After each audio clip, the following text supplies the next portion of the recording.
Bien, hermanos, a partir de esta mañana vamos a retomar el curso original de acción que habíamos planificado desde el principio para esta serie sobre la santificación.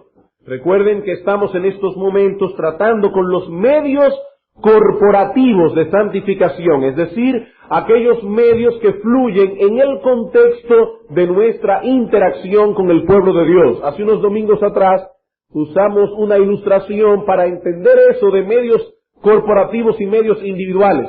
Si un joven quiere ser médico o quiere ser ingeniero, él tendrá que usar de ciertos medios para poder lograr esa meta.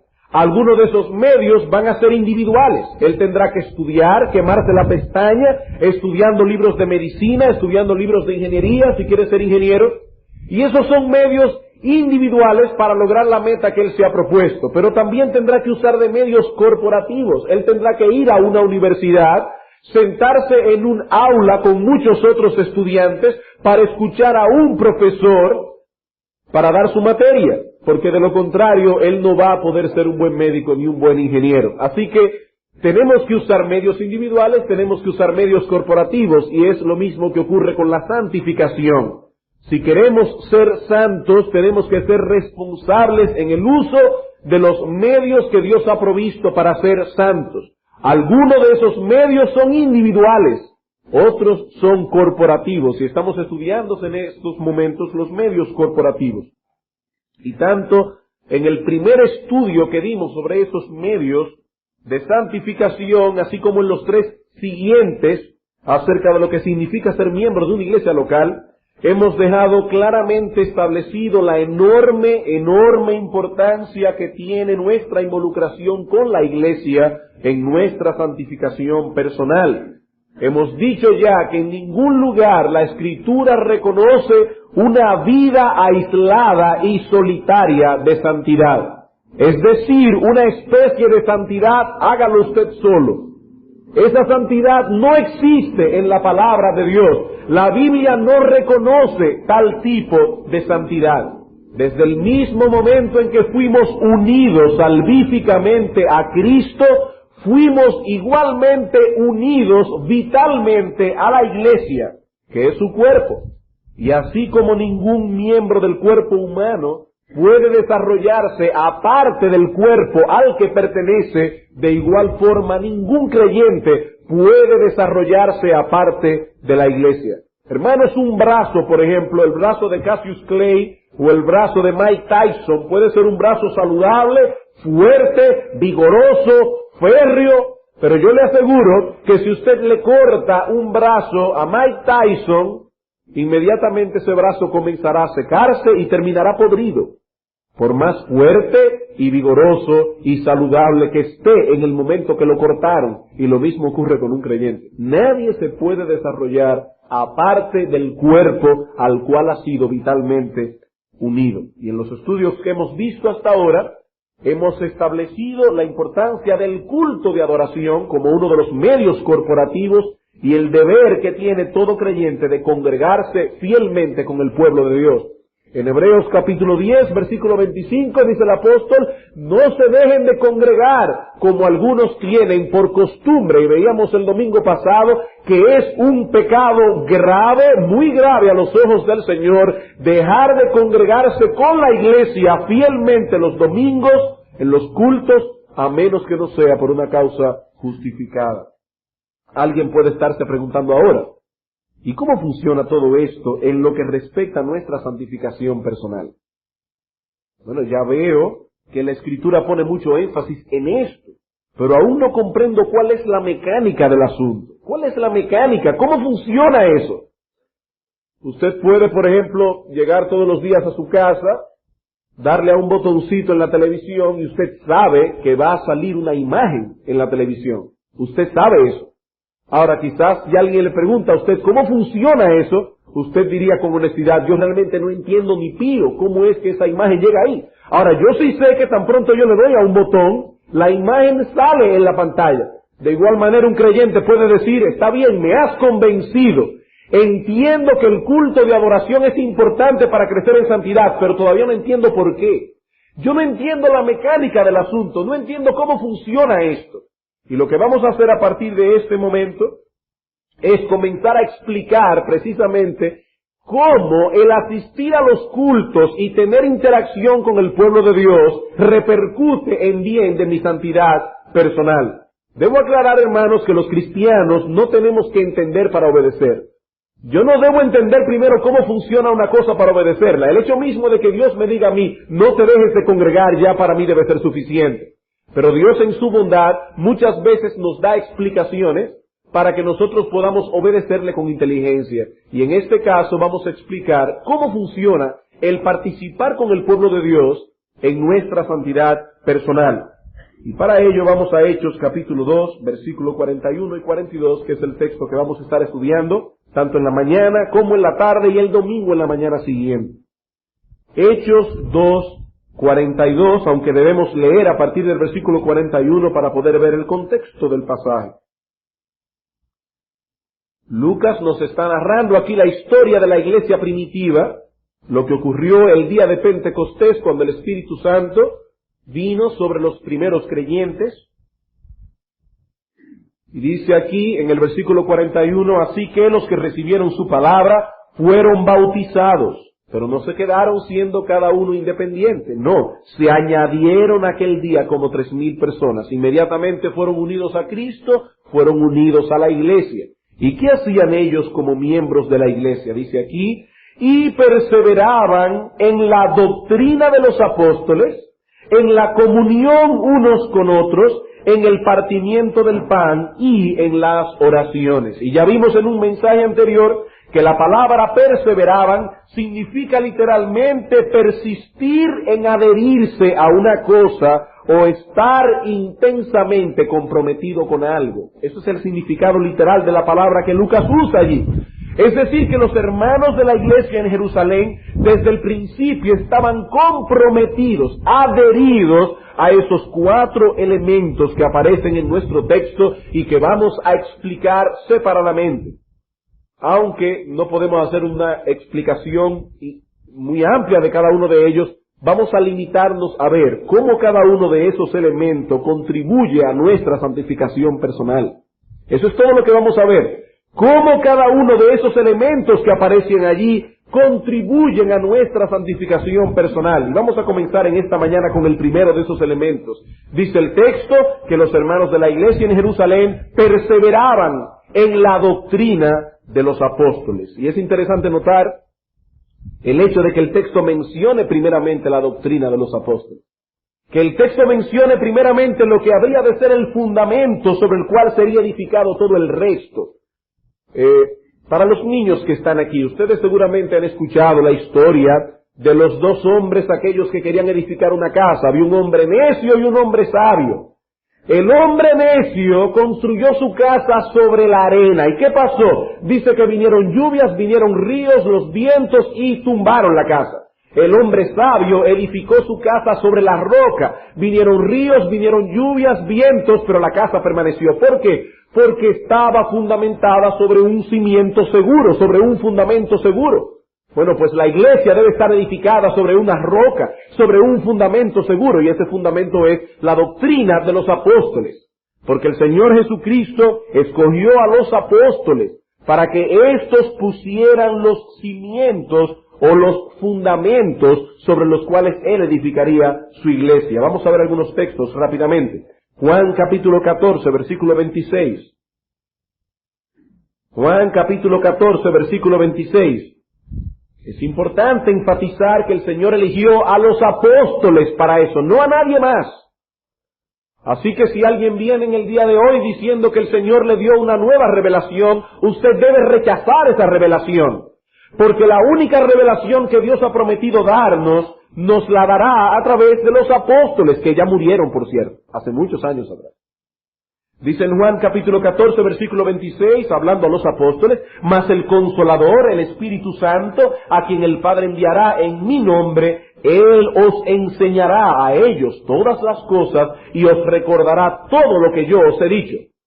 ¿Alguna vez usted se ha preguntado cómo fue posible que el apóstol Juan escribiera su evangelio en el año 96 después de Cristo? Es decir, 60 años después que Cristo murió, y él podía recordar con exactitud sermones tan extensos como el del pan de vida, que ocupa casi todo el capítulo 6 del Evangelio de Juan? ¿Cómo él pudo recordar todo eso? El Señor prometió a sus apóstoles que ellos habrían de recordar todo lo que él les había dicho.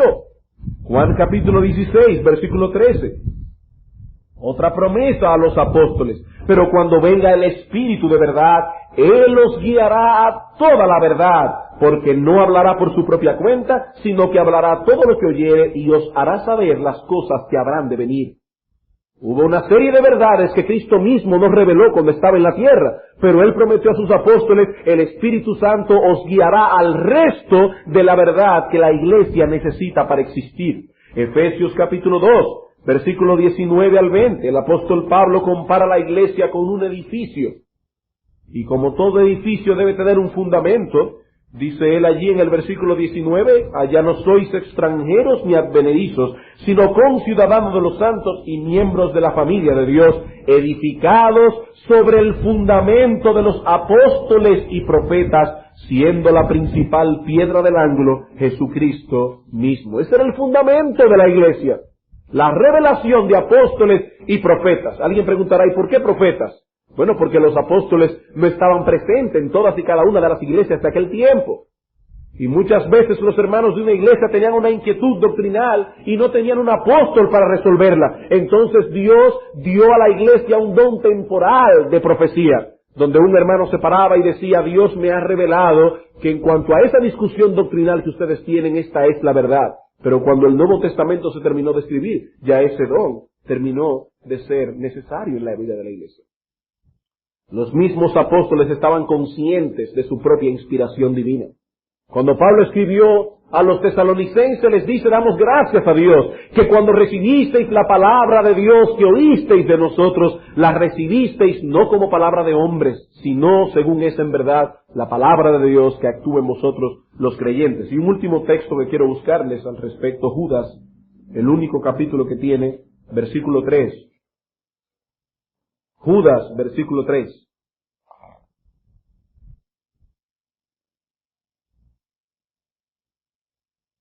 Judas estaba preocupado por el avance de la falsedad dentro de la vida y ministerio de la iglesia en su tiempo. Y dice: amados, por la gran solicitud que tenía de escribiros acerca de nuestra común salvación, me ha sido necesario escribiros exhortándoos que contendáis ardientemente por la fe.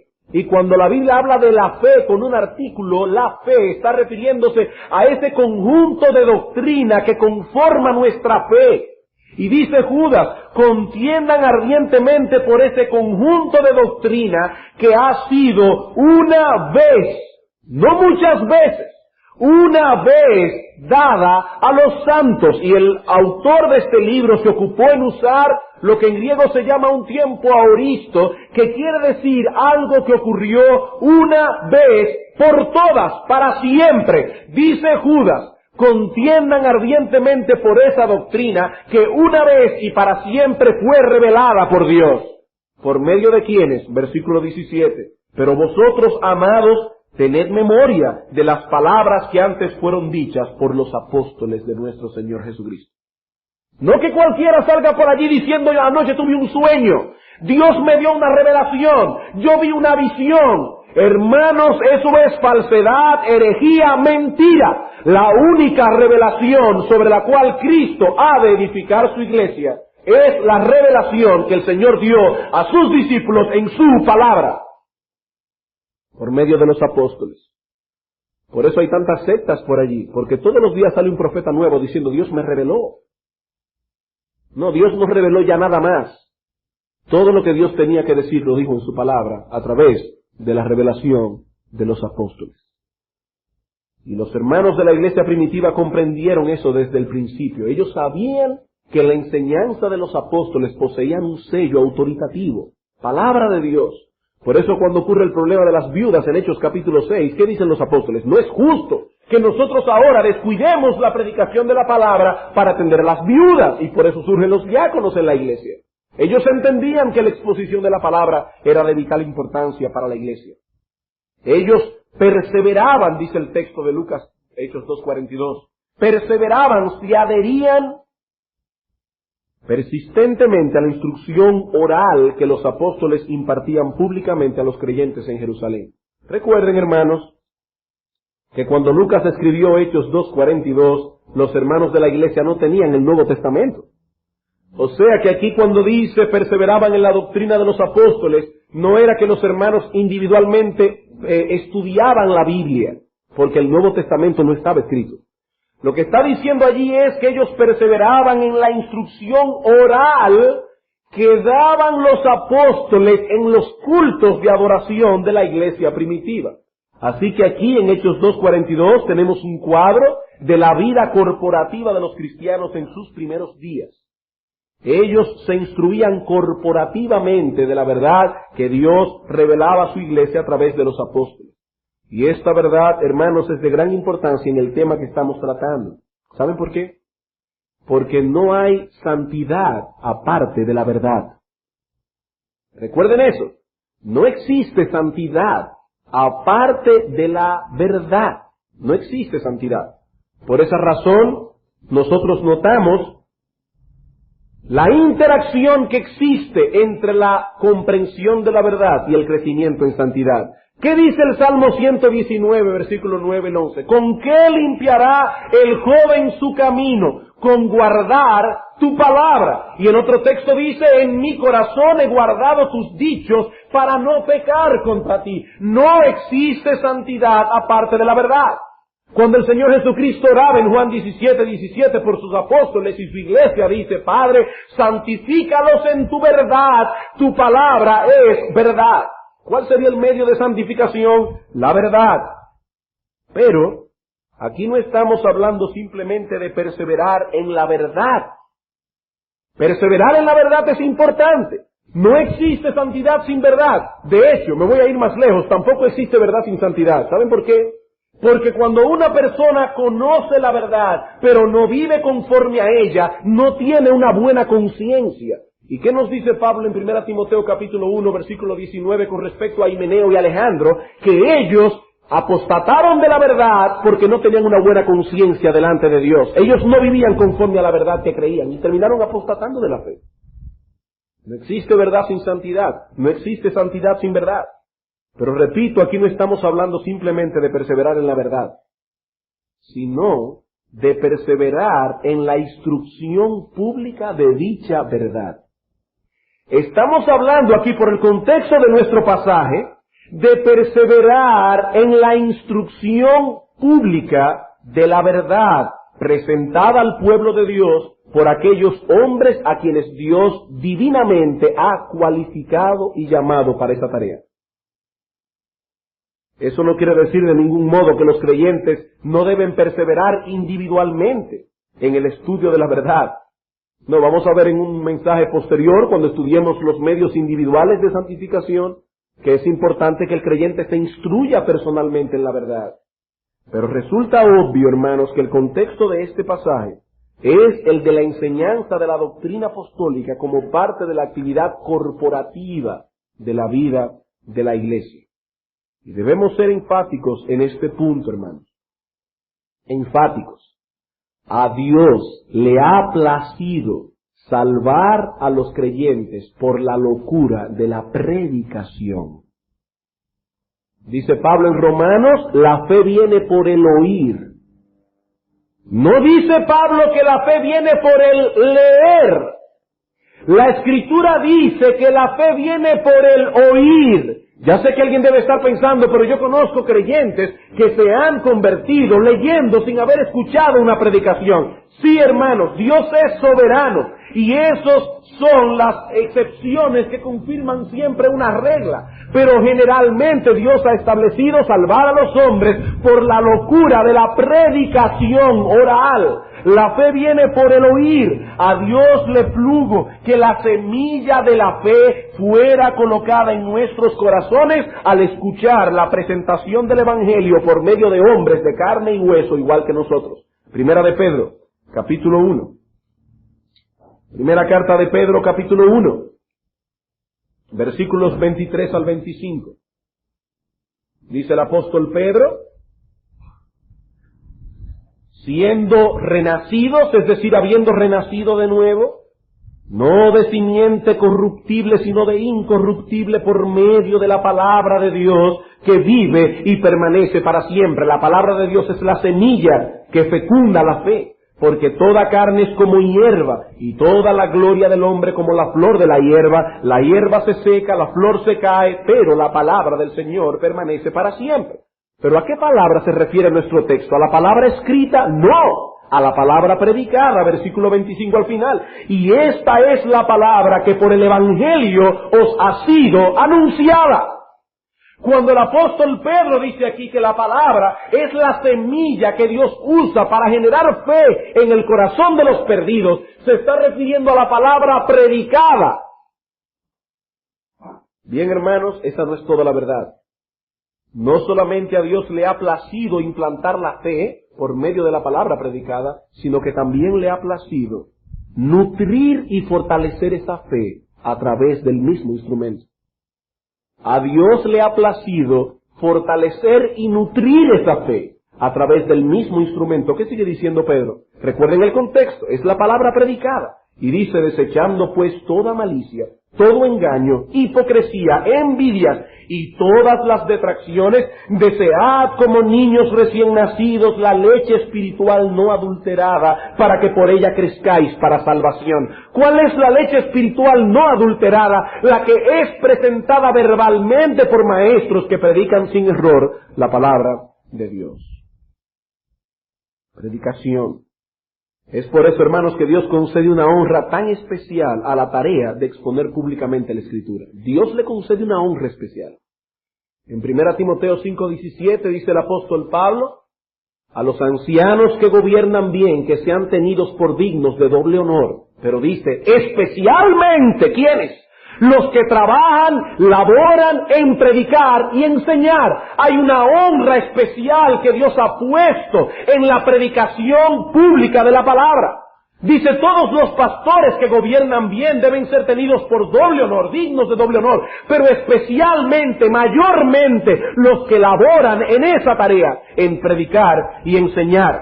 Y es por esa misma razón que Dios manda a su iglesia a tener mucho cuidado con aquellos que toman a su cargo un ministerio de esa envergadura. 1 Timoteo 3, el que anhela obispado buena obra desea, pero es necesario. Ahí no dice es conveniente, ahí no dice sería muy bueno, ahí no dice sería recomendable, ahí dice es necesario que el obispo sea irreprensible, marido de una sola mujer, sobrio, prudente, decoroso, hospedador, apto para enseñar, no dado al vino, no pendenciero, no codicioso de ganancias deshonestas, etcétera, etcétera. Es necesario. ¿Por qué?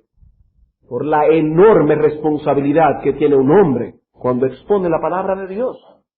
Hermanos, fue el mismo Cristo quien señaló quiénes habrían de ser los encargados de enseñar públicamente a su pueblo. Eso no es una decisión que la toma nadie. Es verdad que Cristo lo hace a través de la iglesia. Hay un llamamiento a través de la iglesia. Pero ¿qué dice Efesios 4:11? Dice, y Cristo mismo constituyó a unos para que sean apóstoles, a otros para que sean profetas, a otros para que sean evangelistas y a otros para que sean pastores maestros.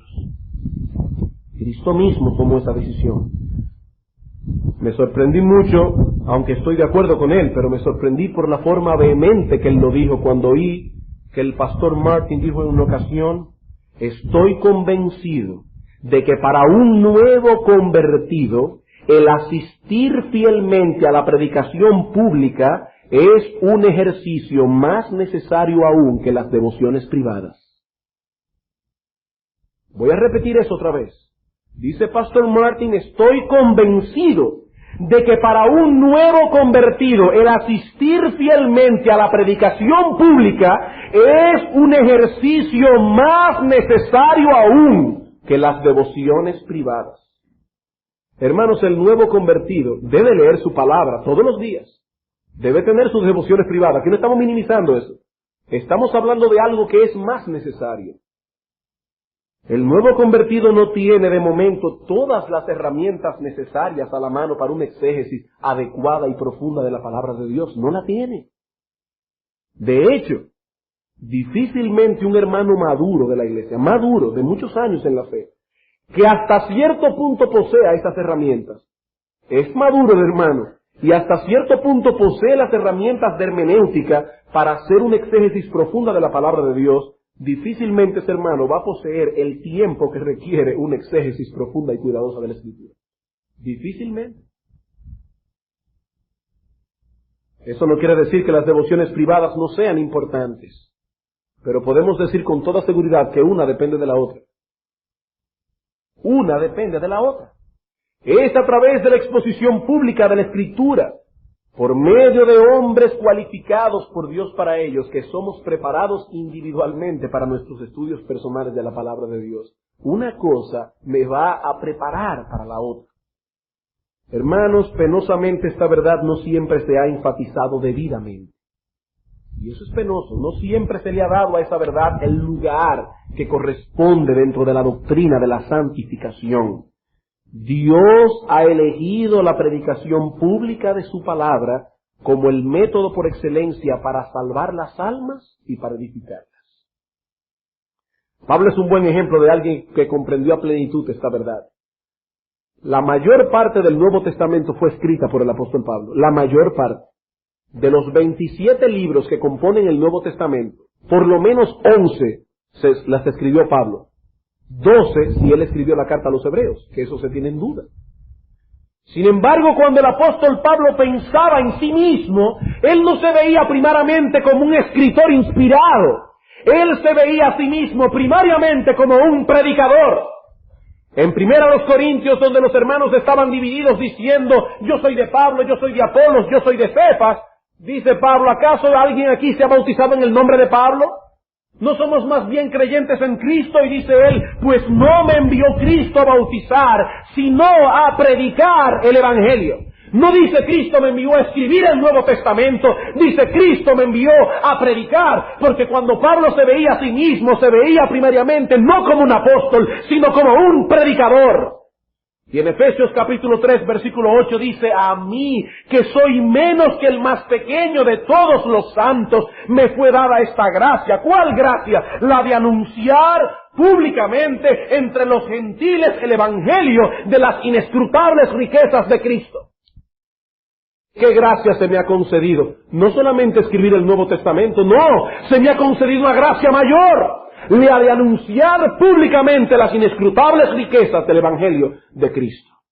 Y un texto que para mí es impresionante es Gálatas capítulo 3. Gálatas capítulo 3. Los hermanos de la iglesia de Galacia estaban resbalando en la cuerda floja de las falsas doctrinas. Los judaizantes estaban tratando de minar la fe de estos hermanos.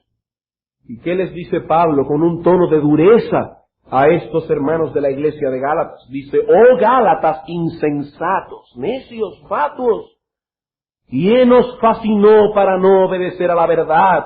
A vosotros, ante cuyos ojos Jesucristo fue ya presentado claramente entre vosotros como crucificado. Y oigan esto, hermanos, esto solo quiero saber de vosotros, ¿recibisteis el Espíritu por las obras de la ley o por el oír con fe? ¿Cuál fue la instrumentalidad que usó Dios para salvar a esa gente? El oír con fe. Y sigue diciendo Pablo, ¿tan necios sois? Habiendo comenzado por el Espíritu, ahora vais a acabar por la carne. Tantas cosas habéis padecido en vano, si es que realmente fue en vano. Ahora dice Pablo, aquel pues que os suministra el Espíritu y hace maravillas entre vosotros, ¿lo hace por las obras de la ley o por el oír con fe? Hermanos, ustedes notan la grandeza de lo que Pablo está diciendo allí. Pablo está diciendo en este texto que ellos no solo recibieron el Espíritu por el oír con fe, sino que la gracia divina continuó fluyendo en sus vidas y haciendo maravillas entre ellos por la misma instrumentalidad, por el oír con fe. El mismo instrumento, el oír con fe. Y dice, Dios hace maravillas entre vosotros oyendo con fe. Y el Espíritu Santo se os sigue suministrando abundantemente por el oír la palabra de Dios, predicada por los hombres cualificados por Dios para ello. Es por eso que Pablo insiste tanto con su hijo Timoteo en el capítulo 4 de la carta de 1 Timoteo, de que se dedique de lleno a la tarea de predicar la palabra de Dios. En el versículo 6 le dice a Timoteo, si esto enseñas a los hermanos, serás un buen ministro de Jesucristo. En el versículo 11 le dice, esto manda y enseña. En el versículo 13 le dice, entre tanto que voy, ocúpate en la lectura, la exhortación y la enseñanza. No descuides el don que hay en ti, ocúpate en estas cosas, permanece en ellas, para que tu aprovechamiento sea manifiesto a todos. Y en el versículo 16 le dice finalmente a Timoteo, ten cuidado de ti mismo y de la enseñanza, persiste en ello. Esto solo por citar algunos textos. Hermanos, la lógica nos dice que no puede haber un efecto sin causa, ¿verdad que no? No puede haber un efecto sin causa.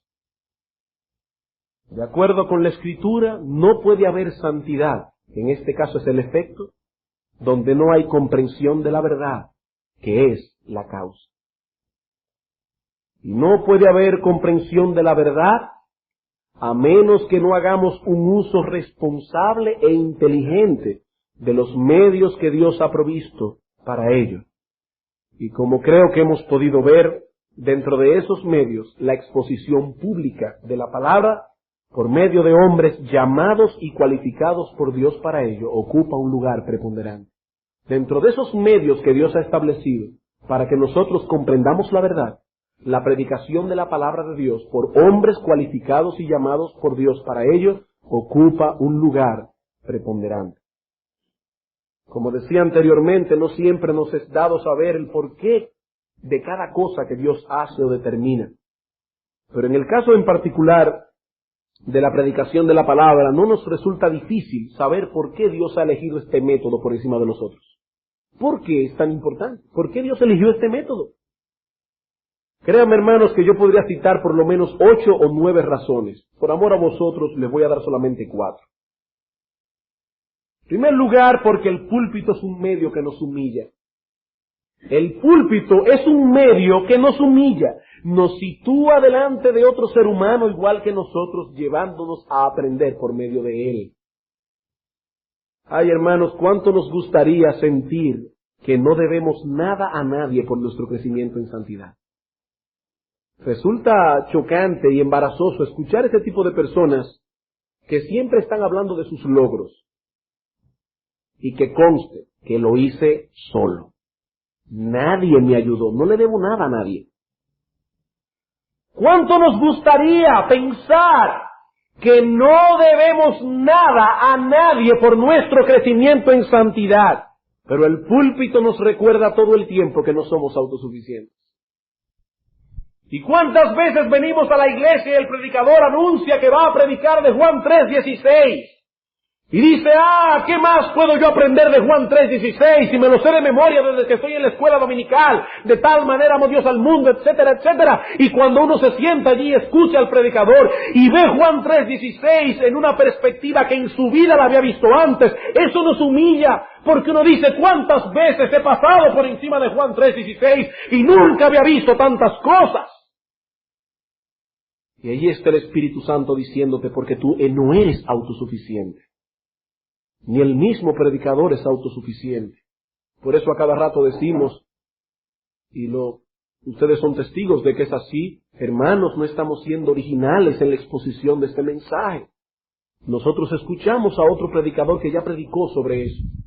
Y a veces nos ha pasado que leemos un libro de un puritano del año 1600 y tanto y escuchamos una prédica de ese predicador que nosotros estamos oyendo ahora, y nos damos cuenta que ese predicador leyó a ese puritano y se basó en él. Hermanos, no hay nada nuevo debajo del sol. Y eso nos humilla. Por otro lado, a través del púlpito, la verdad de Dios es presentada en una forma más persuasiva. Es la forma más persuasiva que existe de presentar la verdad. Por un lado, el expositor no es interrumpido constantemente como ocurre en una conversación normal. Aquí yo llevo la delantera aquí. Nadie me interrumpe. Yo hablo y hablo y hablo y puedo tomar un argumento y otro argumento y otro argumento para tumbar tu conciencia y llevarla cautiva a la obediencia a Cristo sin ningún tipo de interrupción. Por eso la presentación pública, oral de la verdad, es un medio excelente para persuadir la mente y el corazón. Algo más que podemos decir al respecto es que por la misma contextura del ser humano, el púlpito es el medio por excelencia para tocar no solo el intelecto, sino también la voluntad.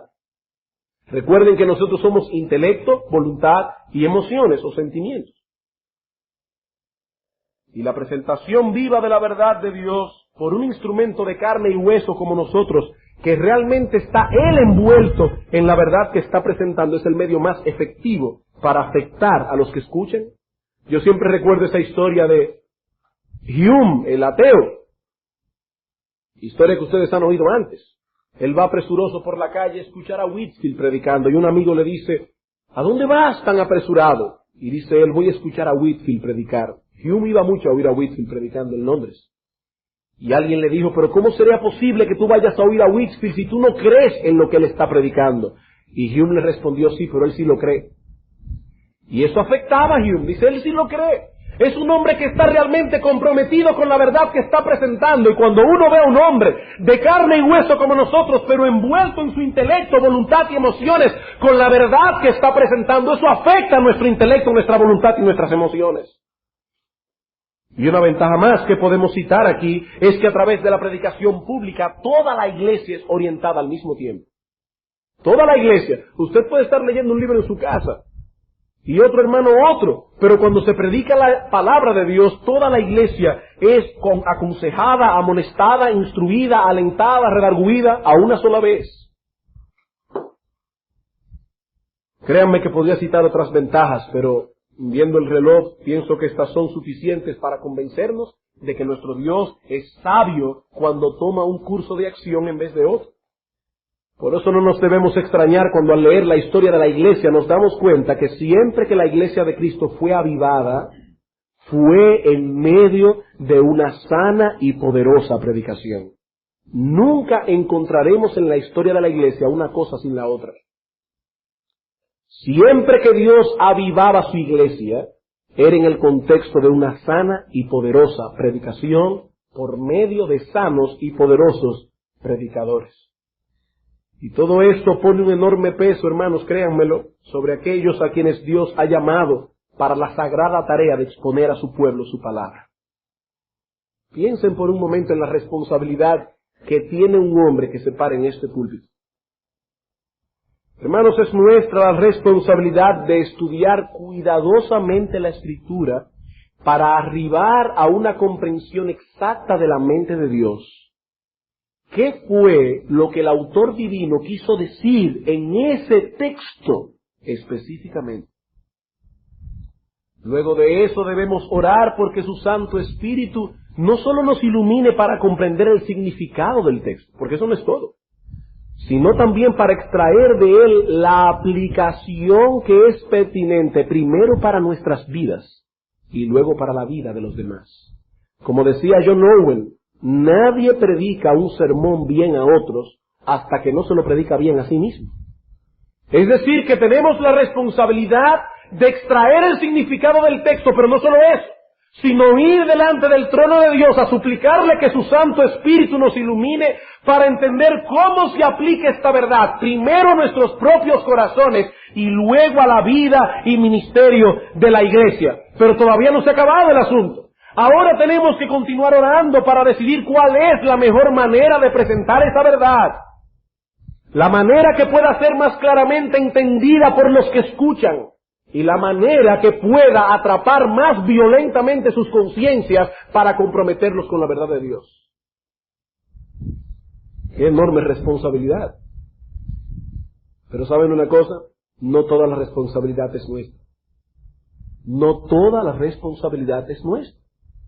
Todo esto pone igualmente un peso sobre ustedes.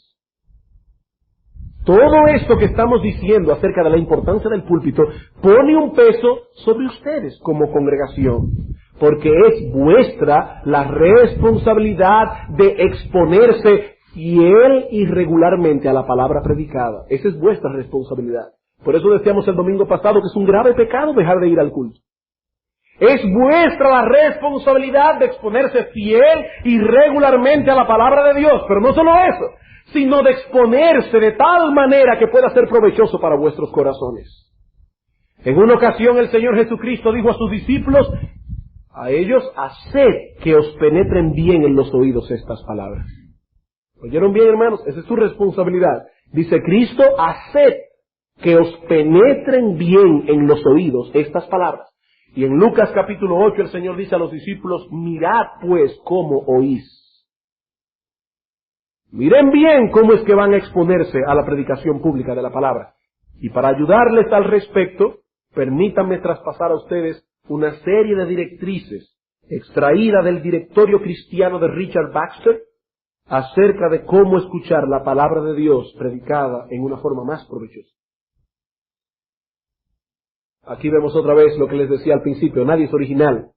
Estamos extrayendo simplemente una serie de directrices que Richard Baxter escribió en su Directorio Cristiano en el año 1600 y tanto, pero que son útiles para nosotros hoy. En primer lugar, no vengas con un corazón descuidado, como quien viene a escuchar algo sin importancia. No vengas con un corazón descuidado, como quien viene a escuchar algo sin importancia. Por el contrario, prepárate previamente meditando en la trascendencia, necesidad y consecuencias de las santas palabras que escucharás. Prepárate previamente meditando en la trascendencia, necesidad y consecuencias de la santa palabra que escucharás. Hasta que no poseamos un correcto entendimiento de la necesidad que tenemos de exponernos a la palabra predicada y de las consecuencias eternas que esto tendrá en nuestras vidas, no seremos estimulados a ocuparnos en la tarea de escuchar con la seriedad que esa tarea requiere. En Deuteronomio capítulo 32, Moisés le dice al pueblo de Israel, aplicad vuestro corazón a todas las palabras que yo os testifico hoy. ¿Saben por qué? Dice la Biblia de las Américas, porque no es una palabra inútil para vosotros, ciertamente es vuestra vida. Dice Moisés, pongan atención, aplicad vuestro corazón a todas las palabras que yo os testifico hoy. ¿Saben por qué? Porque no es una palabra inútil. Dice él, ciertamente es vuestra vida. Y lo que Moisés está diciendo es, si poseen vida espiritual, vuestra vida será nutrida, fortalecida en el contexto de aplicar el corazón a la palabra predicada. Y si no poseen vida espiritual, seréis salvados de la condenación del infierno por el oír con fe.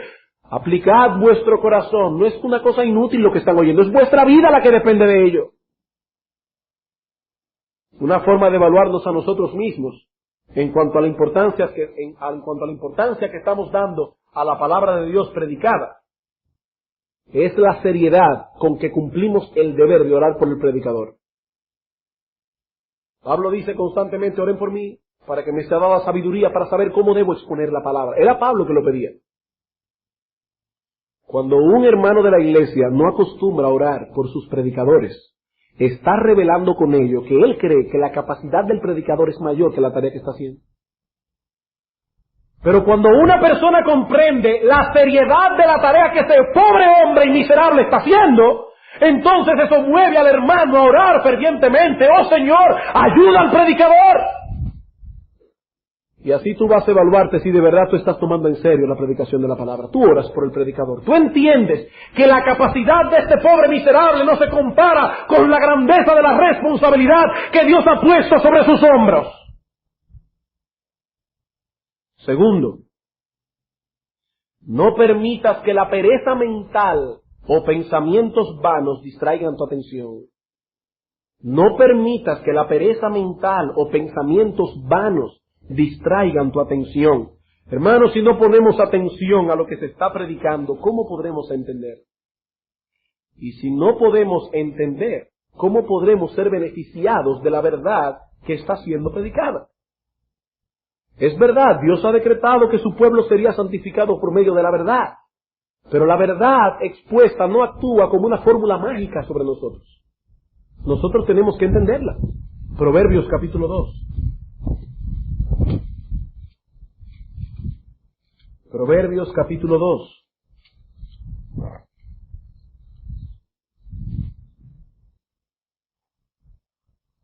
Dice el proverbista: hijo mío, sí, noten cuántos sí condicionales hay allí. Si recibieres mis palabras y mis mandamientos guardares dentro de ti, haciendo estar atento tu oído a la sabiduría, si inclinares tu corazón a la prudencia, si clamares a la inteligencia y a la prudencia dieres tu voz, y como a la plata la buscares y la escudriñares como a tesoros, entonces es que entenderás el temor de Jehová. Si haces todo eso, si pones atención, si lo atesoras en tu corazón, si lo buscas como a la plata, como al oro. Debemos escuchar la palabra predicada como los israelitas en el tiempo de Esdras. Dice Nehemías, hablando de aquella vez cuando Esdras leyó la palabra delante del pueblo, dice: y leyó en el libro de la plaza que está delante de la puerta de las aguas, desde el alba hasta el mediodía. Así que no se me cansen, hermanos. En presencia de hombres y mujeres, y oigan bien, padres que a veces se quejan de que sus niños estén en el culto, y de todos los que podían entender. Desde que el niño ya tenía la capacidad de entender, ya estaba allí presente escuchando la palabra leída y expuesta. Y sigue diciendo Nehemías: y los oídos de todo el pueblo estaban atentos al libro de la ley. ¿Oyeron, niños? No solamente el oído de los padres, sino de todos. Estaban atentos al libro de la ley. Créanme que preparar un sermón y predicarlo exige un gran esfuerzo de parte del predicador. Un gran esfuerzo. A veces yo le digo a mi esposa que cuando uno se para aquí arriba, uno siente como si le pusieran unas ventosas que le fuera jalando la vida. Y cuando uno sale de aquí ya uno no tiene vida. Se le fue todo. Exige un gran esfuerzo explicar y predicar la palabra de Dios. Pero también implica un gran esfuerzo oírla. Implica un gran esfuerzo predicarla, pero ¿cuántas veces nuestros pensamientos quieren irse del culto? Nuestra conciencia está atacada, molesta, y quiere huir de este salón. Y comienzan los pensamientos a llegar a nuestras mentes y nosotros a luchar para no dejarnos vencer por la pereza mental, por los pensamientos vanos y distrayentes, por no dejarnos vencer del sueño. ¿O no es verdad eso? Exige un esfuerzo. Pero si estamos aquí con la comprensión de que estamos escuchando la palabra de Dios, eso nos ayudará para que pongamos toda seriedad en este asunto. Tercero, repara atentamente en aquella parte del sermón de la cual depende todo lo demás. Repara atentamente en aquella parte del sermón de la cual depende todo lo demás. Hermanos, un sermón no es una colección inconexa de muchas ideas. Aquí no venimos a hablar del ofrendar, del asistir al culto, de predicar, de ser buenos, de amar a los demás. No, estamos hablando de una sola cosa. Y de esa sola cosa depende todo lo que estamos diciendo. Una sola idea sobre la cual giran todas las demás. Si nosotros entendemos cuál es la idea central que el predicador quiere exponer, nos será más fácil para comprender el todo del sermón. Y cuando alguien te diga de qué habló el predicador, tal vez tú no podrás darle las 7 razones que él está dando, pero tú vas a decir, el predicador estaba hablando de lo importante que es someterse fiel y regularmente a la palabra predicada. Esa es la idea central, y todo lo que estamos diciendo gira alrededor de esa única idea central. Por eso dice Baxter, repara atentamente en esa parte del sermón de la cual depende todo lo demás. Cuarto, tomar notas en el sermón es un excelente recurso. No solo para poner atención durante la prédica, sino también para meditar luego en casa en todo lo que se ha oído. Y aún para meditar en eso y recordarlo mucho tiempo después que el sermón ha sido predicado. Tomar notas en los sermones. En ocasiones le ocurrirá que repasando un concepto en la tranquilidad de su hogar, usted podrá comprenderlo mucho mejor. Porque el predicador no se detiene. Él está hablando, y si tú quisiste abundar o pensar más en algún concepto, ya no puedes, porque él siguió su curso de predicación. Pero tú en tu casa puedes tomar tus apuntes y decir, voy a meditar en esta verdad específica que golpeó mi alma. Hermanos, Debo repetir que es nuestra la responsabilidad de hacer que penetren bien en nuestros oídos las palabras del predicador. Y tomar notas es un buen método para ello. Dice Richard Baxter, ocúpate con diligencia, estamos en el mismo punto, ocúpate con diligencia en la tarea de aplicar la palabra mientras la escuchas y de trabajar en tu corazón para alcanzar las resoluciones y afectos convenientes. Tú tienes una obra que realizar, lo mismo que el predicador. A pesar de lo dependiente que es un bebé, éste debe succionar cuando la madre le ofrece el pecho. ¿Verdad que sí? Por más chiquito que sea el niño. Si necesitas ser alimentado, eres tú, hermanos, que debes abrir la boca y digerir el alimento, porque otro no puede digerirlo por ti. Quinto, deja que tu conciencia continúe predicándote sobre esos mismos asuntos que expuso el predicador. Cuando llegues a tu casa, deja que tu conciencia continúe predicándote sobre esos mismos asuntos que predicó el predicador. Hermano, si tu conciencia te acusa durante el sermón, no trates de acallarla. No trates de acallarla. El pecado es pecado bajo cualquier circunstancia que haya sido cometido. Y te lo digo porque yo sé lo que es estar allí sentado oyendo un sermón. Y nuestra conciencia nos está diciendo, en eso tú fallaste. Y de inmediato comienza nuestro corazón engañoso a argumentar. Sí, pero hay que tomar en consideración que yo también tenía ciertas razones, ciertas causas atenuantes en ese momento. No, hermano, no trates de acallar tu conciencia. No permitas que tu corazón engañoso y perverso te convenza de que tú tenías ciertas razones para violentar algún mandamiento, algún principio o algún deber de la Escritura. Debemos procurar, dice Pablo, tener una buena conciencia delante de Dios y delante de los hombres. Así que deja que tu conciencia continúe hablando a tu alma. ¿De qué pecado fuiste redarguido durante el sermón?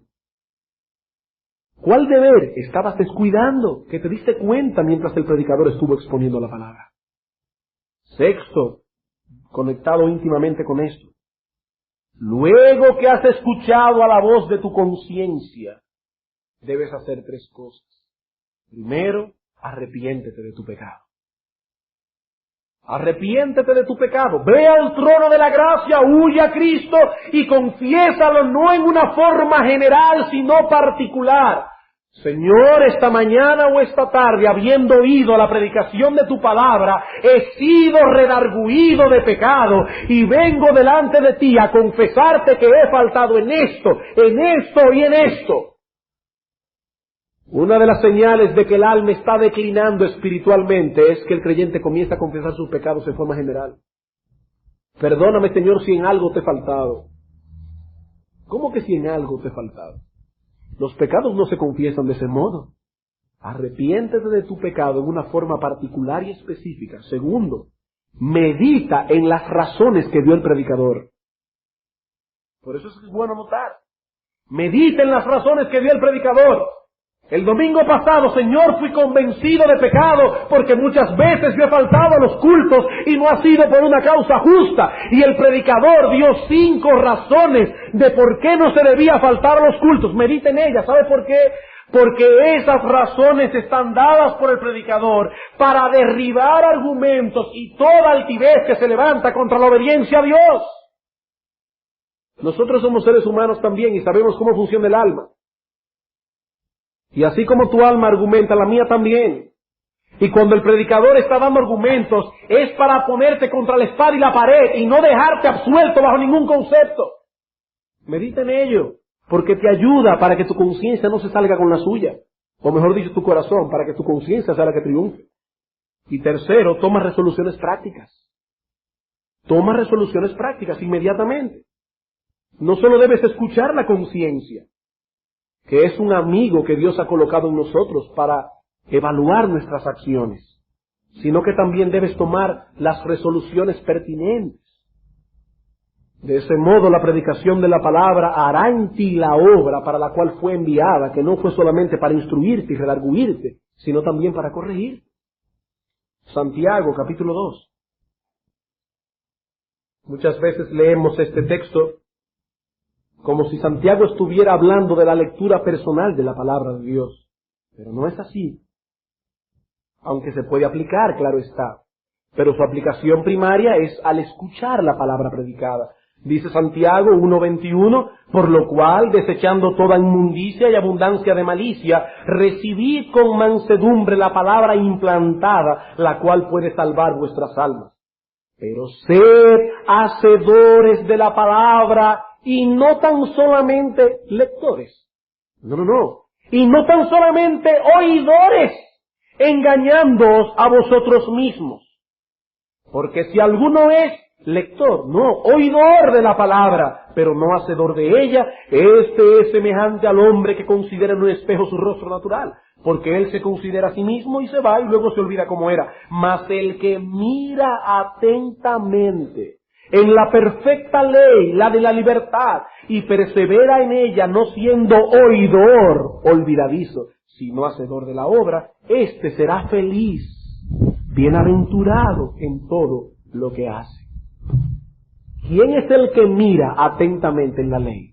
El que en el culto pone atención a cada palabra predicada. Si no tomas la resolución inmediata para ser hacedor de la palabra y decir, Señor, ya que he fallado en esto, a partir de ahora voy a hacerlo de este modo, aunque le advierto, en dependencia del Espíritu Santo, cada resolución que se tome, si no lo haces de esa manera, seremos como esas mujercillas cargadas de pecado, de las cuales dice Pablo que siempre están aprendiendo y nunca pueden llegar al conocimiento de la verdad. ¿Ustedes han visto gente así?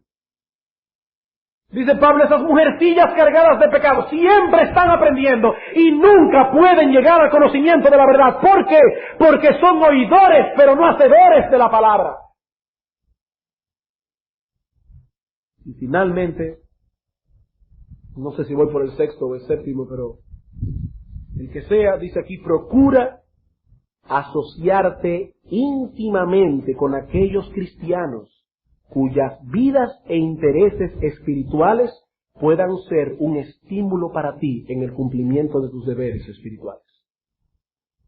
Para ser un buen oidor, procura asociarte íntimamente con aquellos cristianos cuyas vidas e intereses espirituales puedan ser un estímulo para ti en el cumplimiento de tus deberes espirituales. ¿Qué dice el apóstol Pablo en 2 Timoteo 2? Huye de las pasiones juveniles y sigue la justicia, la fe, el amor y la paz. Solo no con los que de corazón limpio invocan al Señor. Con los que de corazón limpio invocan al Señor.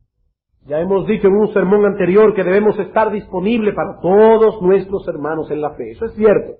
Debemos estar disponibles para todos nuestros hermanos en la fe. Pero cuidado con el que intimamos. Cuidado con aquellos a quienes les abrimos todas las puertas de nuestro corazón. El que desea crecer en el temor del Señor, que se asocie con personas que le teman al Señor.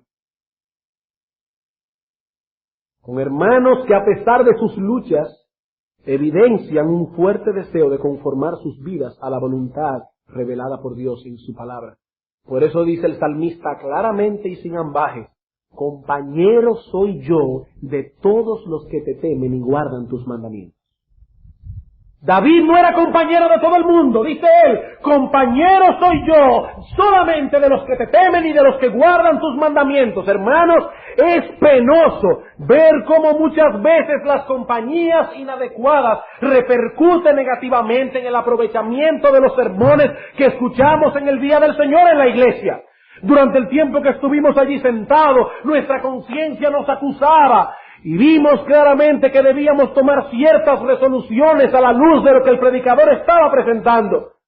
Pero entonces salimos de la iglesia con personas que con sus conversaciones insulsas desviaron nuestra atención y claro está, proveyeron una excelente escapatoria para nuestras conciencias.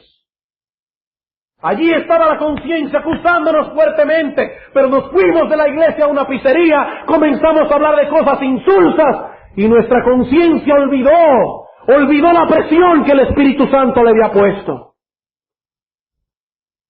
Hermanos, cuidado con aquellas personas a quienes intimamos. Si quieres que la palabra de Dios te aproveche, asóciate con personas cuyas vidas e intereses espirituales sean un estímulo para ti, cuyas conversaciones no desvíen tu conciencia.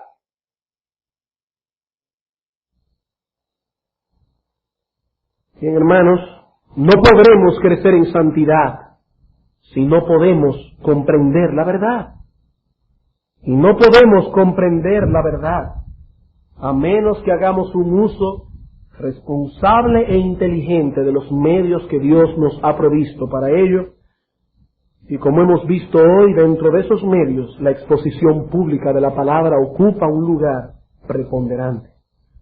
Por ello, el predicador debe poner todo su empeño en exponer adecuadamente la palabra.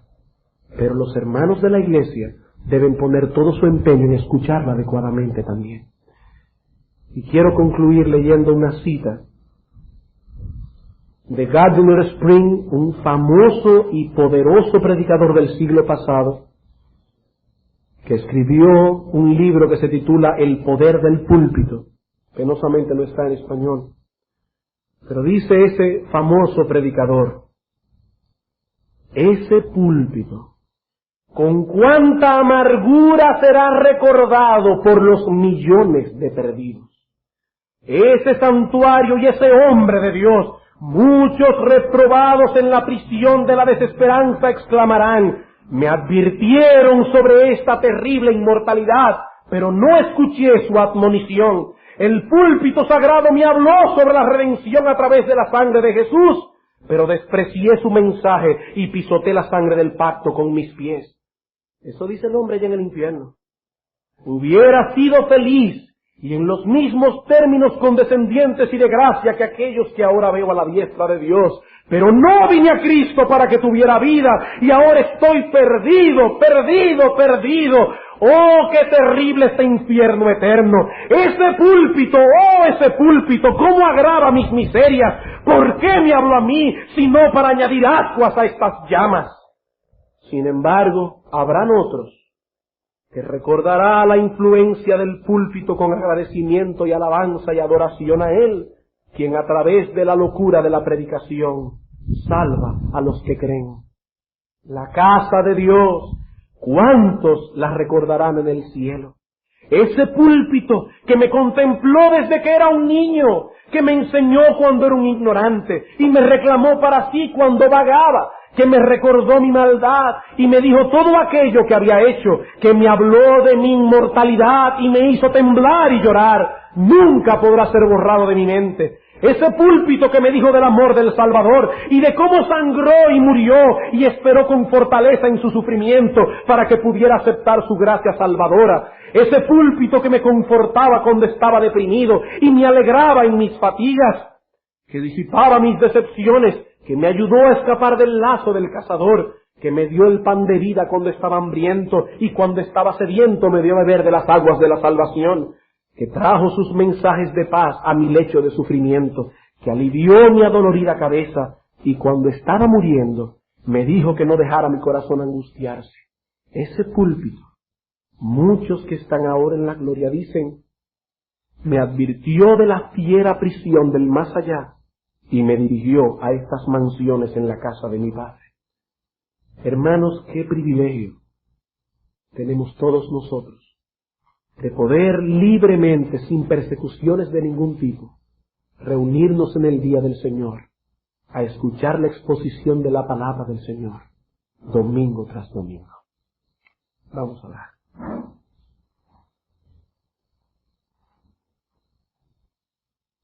Oh Señor y Dios, qué sentido tenemos cada domingo del privilegio tan grande que es estar aquí. Padre, te damos muchas gracias, porque si no hubiese sido por tu Espíritu Santo que iluminó nuestro entendimiento y transformó nuestro corrupto corazón, ¿quién sabe dónde estaríamos en este momento? ¿Quién sabe, oh Señor, dónde estaríamos malgastando nuestro tiempo en vez de escuchar palabras que son de vida eterna?